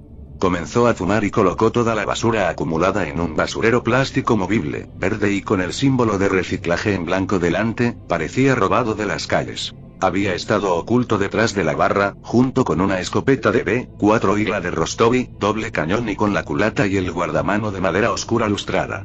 Ella vio el arma posterior al festín que se dio y no le prestó mucha atención, de lo contrario, si la tomaba con la guardia alta, habría huido en mitad de la nevada por simple espanto.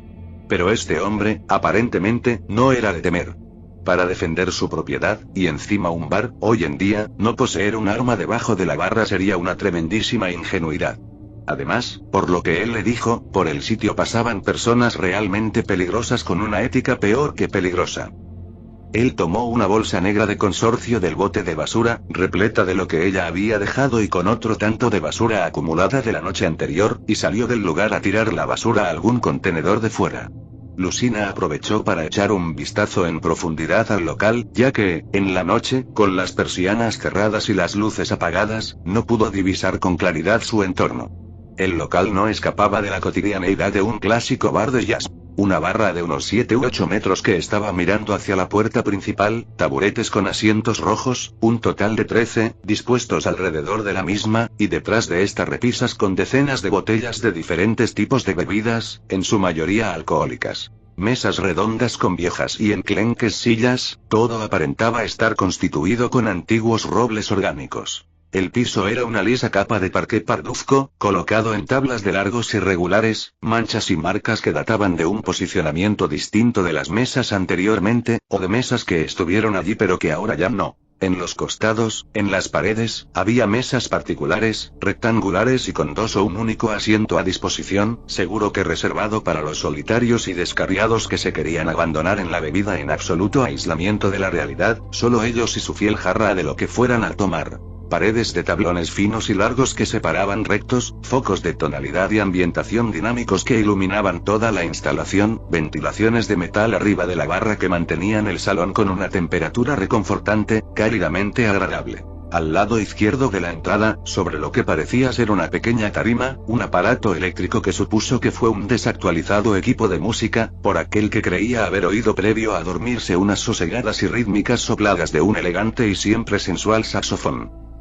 En definitiva, esto parecía una habitación detenida en el tiempo, un vestigio de otros tiempos arrancado de su realidad e insertado en un mundo apocalíptico de neón, hormigón, metal y miseria.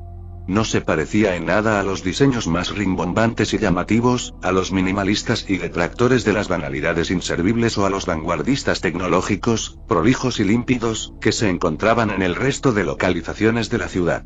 El dueño, de quien ni siquiera sabía el nombre aún, tuvo que ser ciertamente nostálgico. Un apego irrevocable por las atmósferas añejas de un antiguo y pasado de moda bar de jazz. Aunque, mal no parecía irle, ya que las mesas, sillas, paredes, suelo, y muchos otros muebles, ostensiblemente se notaban y verdaderos, no copias baratas de maderas sintéticas de baja calidad, para nada. No, esto era el palacio melancólico atrapado en tiempos remotos pero mejores de un hombre desolado, un monumento a la melancolía cuidado con excelsa dedicación, construido con materiales de primerísima categoría. Un lugar que atraía a los desgraciados sin rumbo, o perdidos en su aflicción, como moscas a la luz. Un templo para gente como ella, en resumen, pero con edades un tanto avanzadas y quizá tropecientas de experiencias peores que la suya. Se fijó en las cámaras de seguridad. Había varias y puestas una en cada esquina del local, otra estaba en la trastienda. Por otro lado, ella no vio ninguna sala de seguridad o computadoras hasta el momento. Sospechaba que en la sala contigua que ella ignoró se encontrara aquello. Y, entonces, el hombre entró nuevamente al local, una brevísima e instantánea luz se encendió a su paso en una de las cámaras. Y allí se dio cuenta. También poseía sensores. Aunque, ¿de qué tipo? La curiosidad la carcomió, más aún cuando ella recordó lo que llevaba consigo, una jodida DEC. ¿Habrá pensado que violó sus sistemas de seguridad? Miró a su mochila negra ubicada en una mesa, donde ella juntó 2 sillas a posteriori de su cena para descansar los ojos. Acabó durmiendo como una tierna doncella en su palacio de cristal imperial. Dentro de su mochila guardaba la virocana. Él se mostraba demasiado tranquilo, pero, ¿y sí? Niña, ¿no me has oído? Le habló el sujeto, ya posicionado del otro lado de la barra con un trapo blanco en la mano, realizando una gesticulación diaria para alguien que gestiona un bar. Pasando y repasando el paño sobre la madera ya impoluta, como si se fuera un ritual de buena fortuna, como si esperara que así se materializara un cliente de la nada y, como una inteligencia artificial preprogramada, pensó Lucina con gracia. Niña. Él dijo, su voz gruesa resonando en sus oídos, sacándola inmediatamente de su diminuto trance. Claro. Disculpe, señor. Enseguida parto.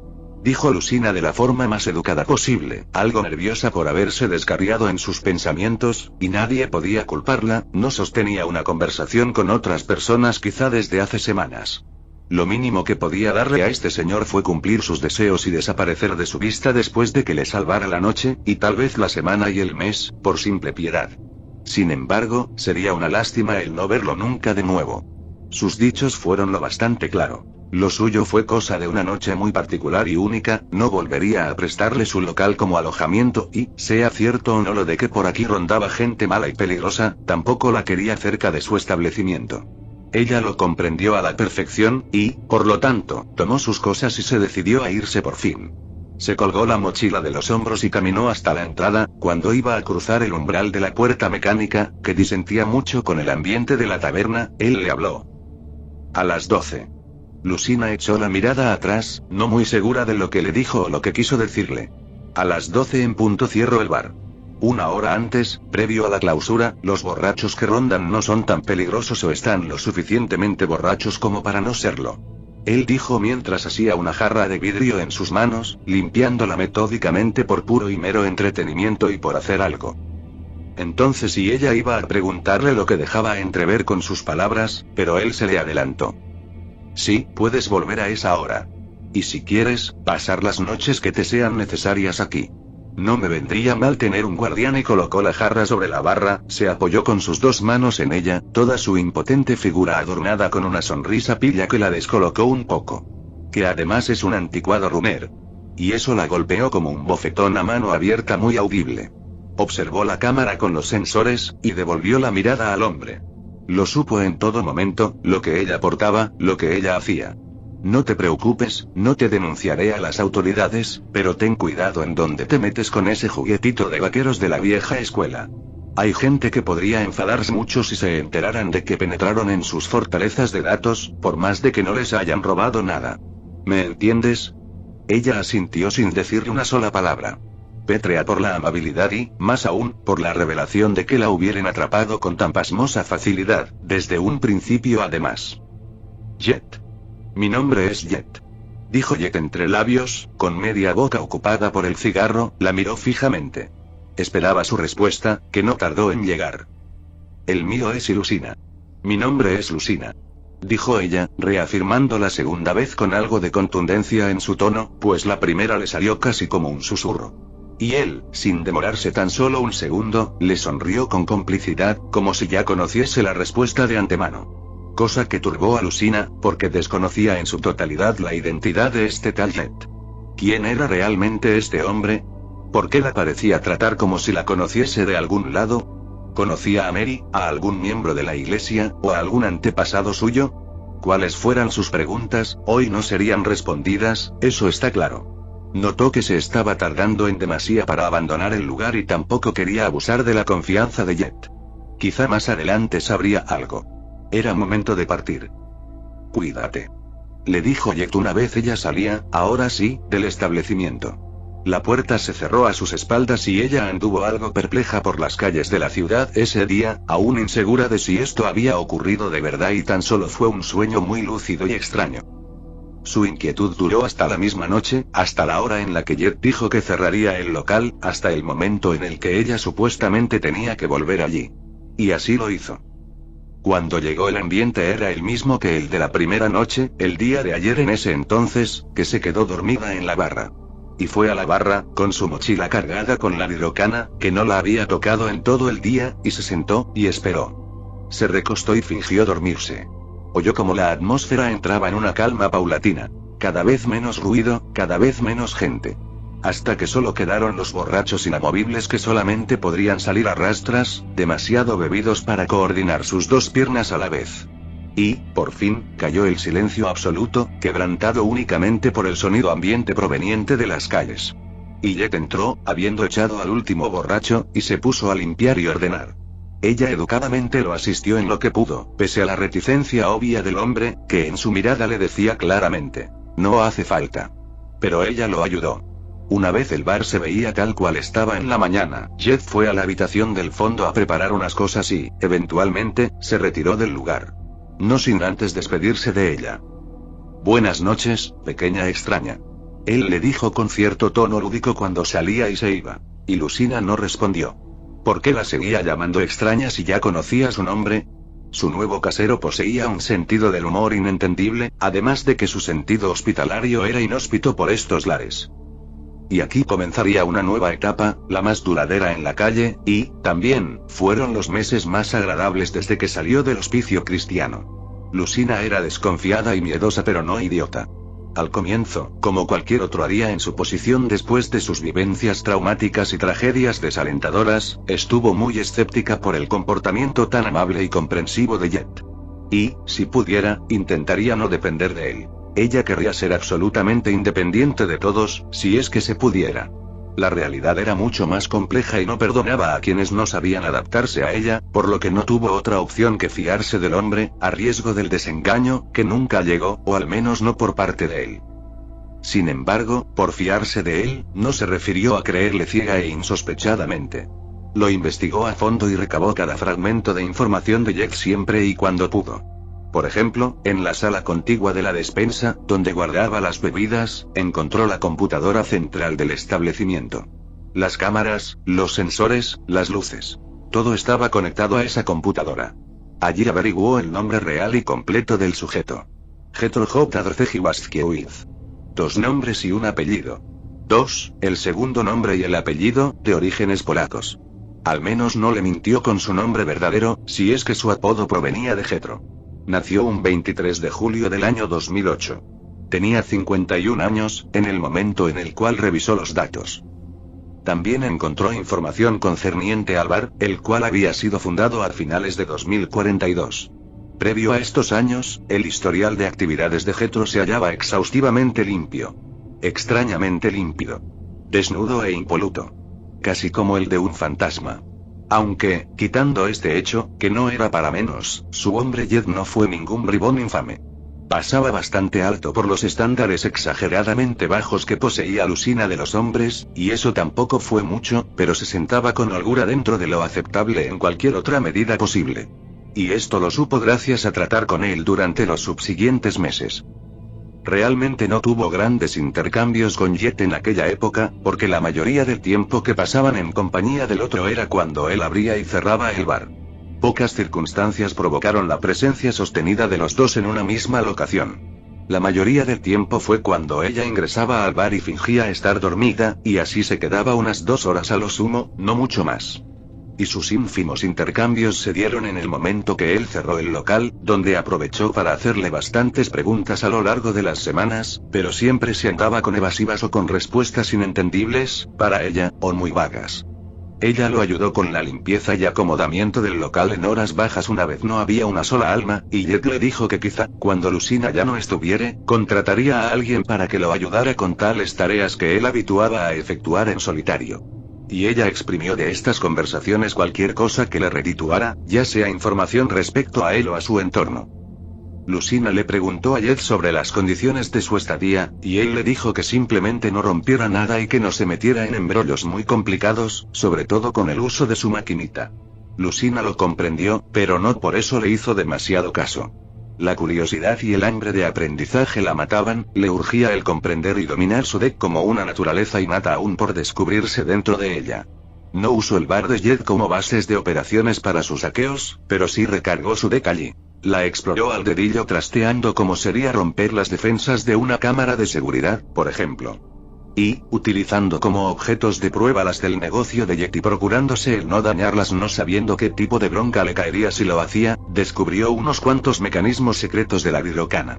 Sin embargo, da igual que tanto trasteara, lo que no se podía hacer por falta de un enlace personal, un puerto neuronal y todos los complementos de corredores suplementarios le era, de cualquier modo, inalcanzable. Además, para cuando se gestó la pequeña DEC, se supuso que la máquina se utilizaría como sistema de apoyo o como una suerte de protección para novatillos temerosos de la red, que temían que sus nervios fuesen quemados en un ataque antipersonal de un netruner más apto y adecuado. O para aquellos expertos netruners que necesitaban de un seguro de vida para asaltar la gran fortaleza de datos de una megacorporación realmente poderosa y, por lo tanto, con hielos del más alto nivel. Verdaderas fortalezas de datos inmensas, casi indefinidas en su tamaña magnitud, cubiertas con el mejor y más infranqueable hielo negro. Y todo porque cuando se creó la cosa las ciberterminales implantables ya inundaban el mercado, dejando la última generación de terminales físicas para los rezagados, los maníacos tradicionalistas y los coleccionistas. Concretamente, la Virocana que poseyó, fue fabricada alrededor de 2030. Lo que sugería que fue un milagro que llegara a parar a sus manos y en tan buenas condiciones, después de estar quién sabe cuánto tiempo pasándose de mano en mano hasta terminar, 20 años más tarde, en un basurero de Polonia, bajo unos cartones de leche cuajada y maloliente y al lado de metales oxidados y bolsas de basura repletas. Allí, tirado a la intemperie, como un artilugio inutilizable. Pero para ella tenía una enorme utilidad, de otra manera no podría haber comenzado su carrera como corredora. Aunque bueno, también, esto le trajo consigo sus problemas. Y todo porque no escuchó el consejo idóneo de Jet y eso la arrastró a la siguiente y última etapa de su vida, así como al final de sus desventuras y aventuras en las calles. Un día, después de tener un día ajetreado huyendo de animales, después de ser casi atrapada por unos policías que la vieron conectar su máquina donde no debía y después de hackear unas fortalezas de datos de pequeñas empresas polacas, cuyas defensas irrisorias y nula relevancia la hicieron concluir en que no era para tanto su infiltración, se encontró con un escenario poco prometedor y alentador y muy amedrentador y aterrador en el Jupiter Jazz Club. En él, Jet se encontraba atado a una silla, con claros signos de tortura y semiconsciente, sus ojos con ninguna expresividad, o con toda la de un muerto. Hombres blancos de trajes negros, unos 4 de ellos, parados alrededor de él como si de un ritual milenario se tratase. Uno llevaba una navaja barata y de mango de madera en sus manos, el filo desprendía lágrimas carmesíes que al chocar contra parqué despedían un eco inquietante, perturbador. Jet, nada más verla, pareció encendérsele la chispa de la vida en los ojos, recientemente desprovistos de cualquier rastro humano, y de un momento a otro le gritó que corriera con una desesperación sorpresiva, impactante. Ella nunca lo había oído gritar, ella nunca lo vio tan exaltado. Casi parecía que se echaría a llorar. Sin embargo, ella no se quedaría de piedra, como le había pasado con Mary, y rápidamente reparó en lo que sucedía y en lo que debía de hacer. Correr. Correr y no mirar atrás. Nunca mires atrás, y retumbaron en su cabeza las palabras de Marisia. Giró sobre sus talones y se precipitó contra la única entrada, pero ahí tan solo encontró un muro de carne, huesos y cromo inamovible. Un hombre, o una bestia, que alcanzaba o rozaba con holgura los 2 metros de altura. Calvo, de hombros anchos, mandíbula marcada y delineada con cicatrices, ojos negros, nariz ancha. Un chaquetón negro de cuero recubría su cuerpo. Botas militares, con hebillas metálicas plateadas, que a sus pisadas crujía la quejosa madera. Su faz contenía una diversión malévola de lo más espeluznante, sus finos labios formaban una curva pérfida, burlancia. «Hoy no correrás, chiquilla», le dijo el hombre grandullón con voz profusamente intimidante. Acento rumano, tal vez moldavo. No pudo discernirlo con precisión por los nervios y el pánico entrantes. De inmediato trató de sacar su virocana para al menos intentar defenderse, pero fue sostenida por uno de los hombres blancos trajeados de negro de antes. La sorprendió con su brusquedad, quitándole de un forcejeo, en donde ella poco pudo hacer siendo una niña escuálida, la mochila que cargaba su deck y sus otras pertenencias. Cayó al suelo del forcejeo, pero rápidamente fue levantada por otros 2 hombres blancos que la sostuvieron cada uno de un brazo. Jet había dejado de emitir sonido, así que probablemente fue ahogado en una nueva inconsciencia, o quizá ya le cortaron la garganta definitivamente con la navaja sangrienta, matándolo de una vez. Lucina no se rendiría tan fácil a pesar de su difícil situación, por lo que guerreó hasta el final. Pataleando, mordiendo, gritando. No dejó de luchar y mordisquear las manos de sus agresores cada vez que cometían la necedad de querer acallar sus gritos, que consecuentemente alertarían y atraerían a fisgones indeseados, con sus manos. Y los 2 hombres, inclusive con la drástica diferencia de edades y corpulencia, tuvieron serios problemas para contener su ferocidad. Fue relativo a intentar atrapar a un gato diabólicamente enérgico, que pegaba zarpazos, que gruñía ferozmente. Una furibunda criatura desaforada e ingobernable que escupía toda clase de inenarrables insultos y maldiciones en polaco que había escuchado y aprendido en el submundo urbano selvático. Pero, como siempre, todo acabó pronto y rápido. El grandote, frente a su rampante lucha por la liberación, se paró delante de ella y la tomó de sus cabellos, tirando dolorosamente de ellos. Una sola mano de la intimidante muralla de músculos y cromo cubría la totalidad de su cabecita de infante. «Quédate quieta, niñita. O tendremos que arrancarte los miembros de cuajo. Uno por uno», dijo en un tono que prometía agonía. Sintió el tirón de sus cabellos níveos, sus ojos bien abiertos y soltando lágrimas al por mayor, frente a frente con el gorila eslavo hinchado en cromo. Chilló con todas sus fuerzas, el restante de estas.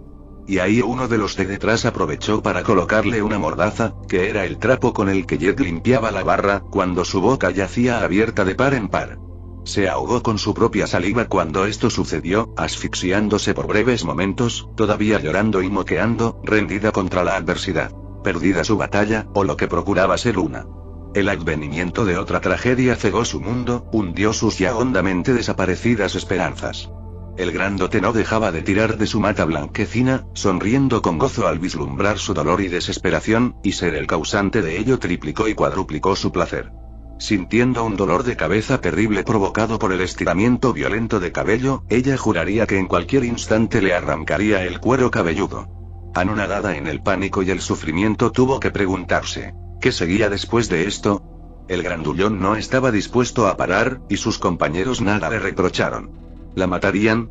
¿Terminarían con su miserable vida solo porque sí, del mismo modo que hicieron con Outcast? Esta misma gente lo mataron a él y ahora vinieron, luego de meses, a finalizar su trabajo. Esto sería así, por lo visto. El sacrificio de Mary no valdría de nada, solo serviría para extender su inevitable y triste deceso unos cuantos meses. No más. Este era el final de Gabriel, alto. Alguien, indivisible para su vista nublada de lágrimas, dijo algo en un idioma no identificado. El susodicho Gabriel se detuvo en seco. Soltó su pelo y se irguió recto, cambiando su comportamiento inmediatamente después de que, lo que supuso de era una orden, fuese indicada. Como si alguien hubiese apagado un interruptor de maldad y tortuosidad en él, el gorila eslavo cambió toda su postura y expresividad en cuestión de segundos. Su cara cambió de la de un perro rabioso y juguetón, asquerosamente maniático, a la de un perro faldero entregado íntegramente a la sumisión y lealtad por su amo. Los hombres blancos que la sostenían en su sitio relajaron su agarre, pero ella ni siquiera se molestó en forcejear. Gabriel dio unos pasos hacia atrás y luego hacia el costado, abriendo la vista de Lucina para observar al recién llegado. Un hombre alto y delgado, rubio, con el cabello partido a la mitad y peinado hacia los lados. Afeitado al completo, sin ningún pelo a la vista. Lentes transparentes de montura de acero por sobre ojos azul cielo, un rostro algo maduro, rozando los 30 años. Vestido con un traje marrón, cubierto con una gabardina de cuero del mismo color, pero más oscura. Se podía dilucidar la camisa celeste y la corbata roja debajo del traje. Zapatos y guantes negros. Serio e inexpresivo, sus labios rectos y sin color. Caminó sosegadamente hasta quedar delante del tal Gabriel. De cerca lo pudo distinguir mejor. Nariz recta, sin arrugas destacables, porte gerencial. Levantó su mano diestra con lentitud y calma, y entonces sí. Plas. El sonido reverberó en todo el local.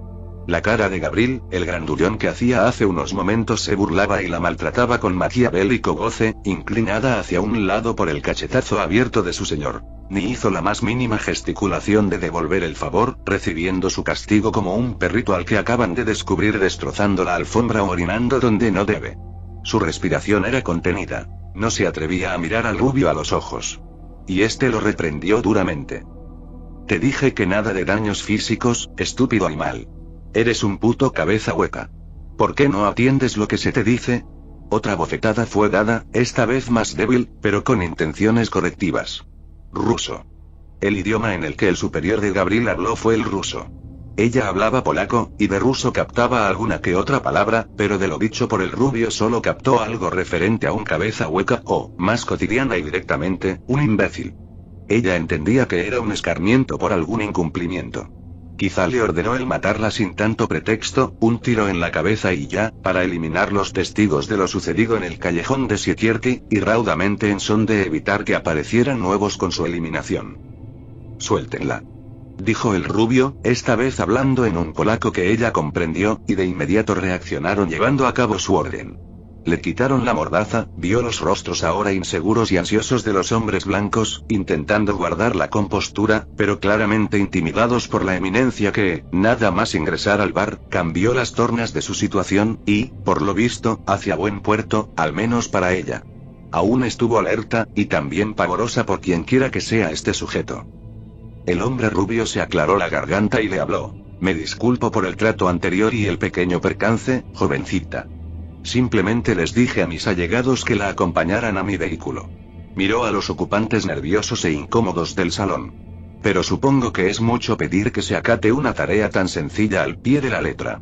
Sea como fuere, no he venido aquí para reñir a mis inútiles supeditados. He venido aquí para esclarecer unas dudas y, finalmente, realizar una oferta irrecusable. El rubio le hizo preguntas, cuestionamientos acerca de aquellos a ciertas torres de datos de empresas que, para su desgracia, Lucina recordaba diáfanamente sus nombres mencionados. Creyó que se trataban de empresas fantasmas y así lo eran, y por eso puso en práctica su DEC, en fomento de incrementar y perfeccionar sus habilidades con la virocana, contra las construcciones diminutas de empresas polacas que no databan de actividad alguna desde su fundación, y que sus cielos no eran más que defensas simples y eludibles, que dentro no almacenaban otra cosa que insulsos o vacíos documentos, lo que para ella confirmó en aquel momento que fuesen sociedades fantasmas. Iba a excusarse diciéndole esto, pero el hombre frente a ella no quería escuchar sus justificaciones, eso está claro, así que tuvo que afirmarlo, aceptar su error. Asintió, reconociendo los hechos.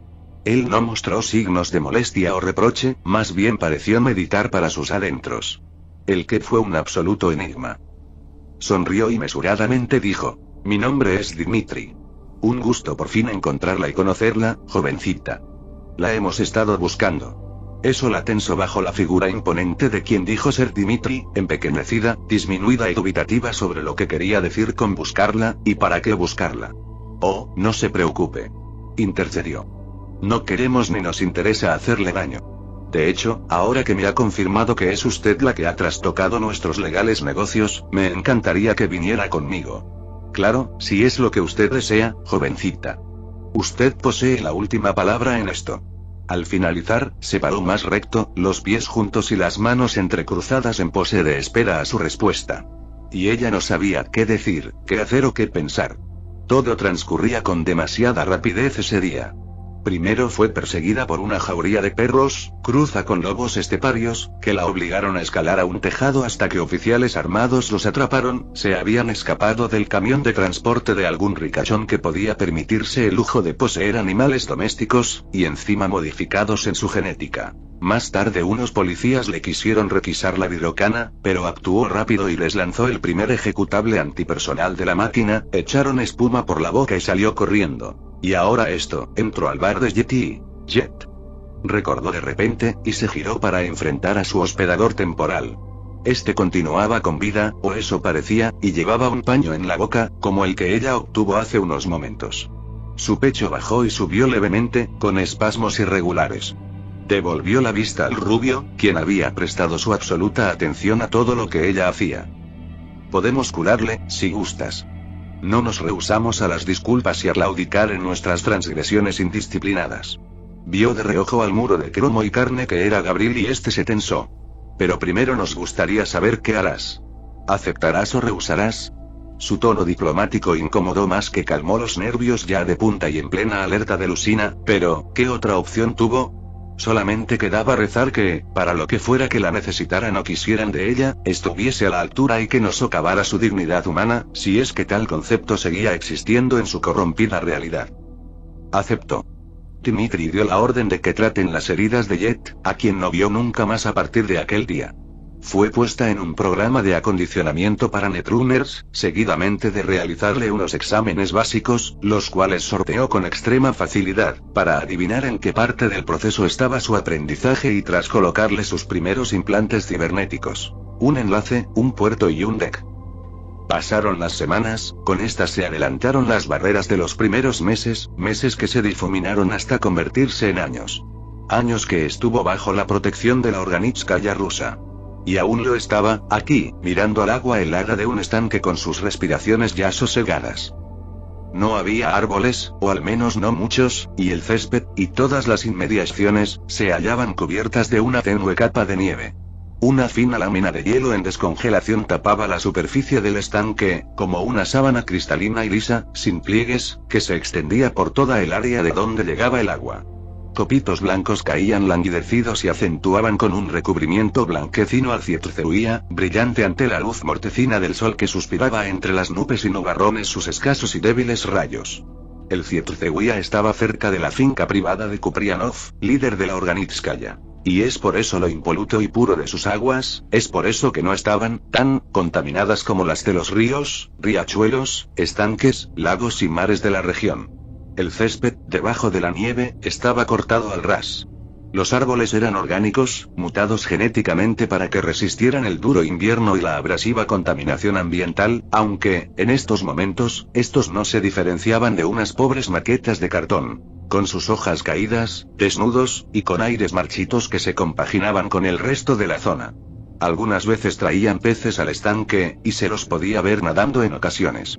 Ahora mismo había un pez muy grande zambulléndose en el fondo. Un pez anormalmente grande. Hundido. Su mirada, su expresividad no fluctuó en ningún instante. Su cara de piedra que tan sabiamente había construido durante los últimos años puesta sobre su faz. Inamovible y sagaz e inexpresiva como un mosaico en blanco. Blanco como sus cenicientos cabellos. El mechón izquierdo de su frente más largo. Sus perlas lavandas enfatizadas con la pintura roja rosácea que delineaba sus párpados. Su piel tersa e inmaculada de un pálido preocupante, pues no solía tomar el sol, y tampoco es que hubiera razones, para ella, de preocuparse por eso. Estaba bien alimentada, bien adiestrada, bien aconsejada. Si le decían que tomara el sol, ella iría y lo haría. Si no se lo decían, simplemente le restaría importancia, como ya hace, y proseguiría hacia sus sueños. Porque ella solo quería una cosa, ella solo deseaba una cosa. Y, hace unos meses, le informaron que ellos estaban interesados en su adquisición, y que sus dueños estaban dispuestos a desprenderse de ella por el precio justo. La cosa pareció estancarse, como la masa de agua frente a ella. Pero, justamente hoy, su tutor había reiniciado conversaciones con el contacto de Japón. Parece que nuestro pez gordo ha recuperado el interés, le dijo su tutor, y no depende de nadie más que de ti los éxitos que te precedan una vez vayas con ellos. Y ella lo supo. Esta vez era de verdad. Abandonaría este país. Solamente le tocaba esperar a que el avance de las negociaciones que se estaban llevando a cabo terminaran en buen puerto. Y tras arreglarse un acuerdo ella escaparía de este suplicio, de estas grises calles, de este salvajismo desmedido donde imperaba el más fuerte. Pero también sabía que a donde iría no sería todo color de rosas. Tendría que competir y ganarse su lugar. Pero por eso la habían entrenado todo este tiempo tan rigurosamente, para este exacto momento. Ella no sucumbiría. Ella prevalecería y escalaría hasta lo más alto de la torre. Porque ese es su sueño, su único sueño. Oyó unos pasos acercándose a la distancia. De reojo vio cómo un rubio acortaba distancias con ella. No se puso nerviosa. Lo conocía. Y esperaba que trajera consigo buenas noticias. Se paró a su lado. Vestía igual que siempre. Con ropa oscura y opaca, generalmente marrón. En este caso llevaba casi cubriéndole entero una gabardina marrón oscuro, muy oscuro. Allí se quedó, visualizando el agua algo congelada del estanque a través de sus gafas transparentes. Ella no dijo nada. Lucina, sin perturbaciones ni en su rostro ni en su postura, pretendió mostrarse paciente. Y de momento le salía, pero el ansia la carcomía. «Ha acabado tu recreo», dijo el hombre rubio. Tranquilo y serio, absolutamente serio en su forma de hablar, en su postura, en su mirada. Un halcón que miraba hacia el estanque como si estuviera por cazar a una presa nadando muy cerca de la superficie. «Lo sé», dijo Lucina con cortesía fría y distante, practicada con antelación. Un tanto copiada del hombre rubio que la acompañaba. Hombre que no hizo la más mínima gesticulación frente a su contestación. Ella quería saberlo, necesitaba saberlo. ¿Cómo salió la reunión? Contrario a sus mejores deseos, y visto que el rubio no le contaría, tuvo que preguntar. «¿Qué tal ha ido tu negociación?» Interrogación de cierre, dijo Lucina sin reales ganas de hacer la pregunta directa, para que no se notase su desesperación y anhelo, y sí con muchas ganas de conocer acerca de su futuro adquisidor. Dice que ahora está ocupado con un negocio grande entre manos. Que de momento no podrá atenderte. Dijo el rubio que expulsó un suspiro que, incrementado por las bajas temperaturas, formó un soplido de vaho blanco. Esto pareció desinflar en gran medida a la ansiosa Lucina, desilusionándola. Hundiéndola en un agravio sin precedentes, al menos en los últimos meses, antes sí que tuvo peores noticias o experiencias. Eso sí, no mostró un ápice de emoción por fuera, fingió ser una piedra que nada le interesa y que nada la perturba. Exhibió una falta de atracción por lo que tuviera que contarle excelentemente implantada, pero falsa. ¿Qué haría ella si se le imposibilitaba la posibilidad de unírseles a ellos? ¿Qué haría ella con su vida? Miró a su tutor, por primera vez desde que llegó, en busca de escudriñar un secreto, algo todavía no contado o dicho. Él le devolvió la mirada, suspiró su aliento caliente al aire frío y asintió. Su corazón dio un vuelco. Sus manos, en un brevísimo momento, casi imperceptible, se cerraron en un puño involuntariamente. Pero es que la emoción fue incontenible. Sin embargo, el rubio continuó, cortando sus cavilaciones. Tu traspaso es inevitable. Él, de manera definitiva, te quiere en Tokio. Pero hasta dentro de unos meses, cuando aclare cierta situación. Un alivio enternecedor la abrazó. Un diminuto suspiro que estaba conteniendo y que no sabía que contenía fue liberado. Sus preocupaciones disipadas, disueltas en la paz obtenida por unas sencillas palabras. Esto cambiaría su vida. No derrocharía su oportunidad y escaparía de este agujero para ir a otro sitio mejor. O eso creyó ella. Ha concluido tu recreo. Es hora de que vuelvas a tu entrenamiento. Expresó el mayor con aspereza. Ni una pizca de emoción, o en todo caso ningún atisbo de simpatía por la prodigio a su lado. Como digas, Krzysztof. Dijo Lucina con la misma frialdad en su propia y juvenil voz, reafirmando la apatía mutua que compartían. No se odiaban, tampoco eran amigos. Simplemente se usaban el uno al otro en lo que era el negocio embustero de la vida. Y aquí te adaptas o te matan. Las reglas eran muy simples, y siempre serían iguales. Lucina, sin más interés en lo que tuviera por decirle su tutor, partió. Como bien dijo Krzysztof, su recreo había cesado, pues su negociación con los japoneses finalizó y, por lo tanto, tenían que volver a su rutina diaria. ¿Has visto a Gabriel? preguntó el rubio, interrumpiendo en seco la retirada de la niña. Una leve crispación se notó en sus hombros ante la mención del gorila cabeza hueca de Gabriel. Un hombre poco astuto con más peleas en su haber que neuronas funcionales. Un cabeza despoblada como solía llamarle Lucina. No, ni idea de por dónde ande. Respondió ella secamente. ¿Algo más? Lucina quería irse cuanto antes para reiniciar sus actividades. No. Dijo Krzysztof, y ella retomó su rumbo yéndose al coche que la esperaba fuera del parque privado. El rubio se mantuvo allí durante un rato. Krzysztof juraría que mandó al grandote a vigilarla, para que no escapara, o sencillamente para tenerle un ojo encima. Dudaba con creces que la niña huyera, menos ahora que le están por dar una chance sin igual gracias a los contactos y negocios de la mafia, la perspicacia de los soviets y la desesperación de una de las grandes eminencias de Oriente. Krzysztof conocía la verdadera naturaleza del acuerdo. La nieve se empezó a intensificar en su caída. Esta noche tal vez caería la última nevada. Las nubes ennegrecidas así lo proclamaban. Observó con detenimiento la superficie acuosa delante de él. En la nieve, cerca del borde, se hallaban unas huellas de suelas anchas. Solo un mastodonte tendría que dejar tales pisadas. Sospechando se aproximó al filo del estanque. Krzysztof se paró al borde del Cierceruía, y al fondo pudo dilucidar con dificultad lo que él creyó que era la silueta de un hombre hundido, recientemente ahogado. Suspiró y pensó, la luna está creciendo a pasos agigantados en su madurez. Sin duda será un excelente recurso a tener en cuenta en un plazo no muy largo. Lástima el tener que renunciar a sus servicios tan temprano. Debió de preverlo, esto que estaba viendo con sus propios ojos ahora mismo. Debió de prever que algún día ocurriría. Lucina avanzó sin guía hacia el coche estacionado fuera del parque donde estaba el estanque. Se hizo lo que hizo por una buena razón. Se le había insinuado, mientras le colocaba una mano en el hombro, diciéndole que cuando creciera él la conquistaría y tomaría porque era una niña muy bonita y esa fue la última gota que destruyó su autocontrol. Odiaba el contacto físico, lo aborrecía con todo su ser, y él osó ponerle sus sucias manos encima. Lo sucedido posteriormente se tanteaba inevitable. Tanto como su arribo a la megacorporación más gloriosa y quizá la más influyente de todas en la actualidad. Y quizá siempre, desde su ascenso imperial, había sido así. De cualquier modo, culminó su descanso, y era momento de volver al trabajo, a su mejoría y condicionamiento.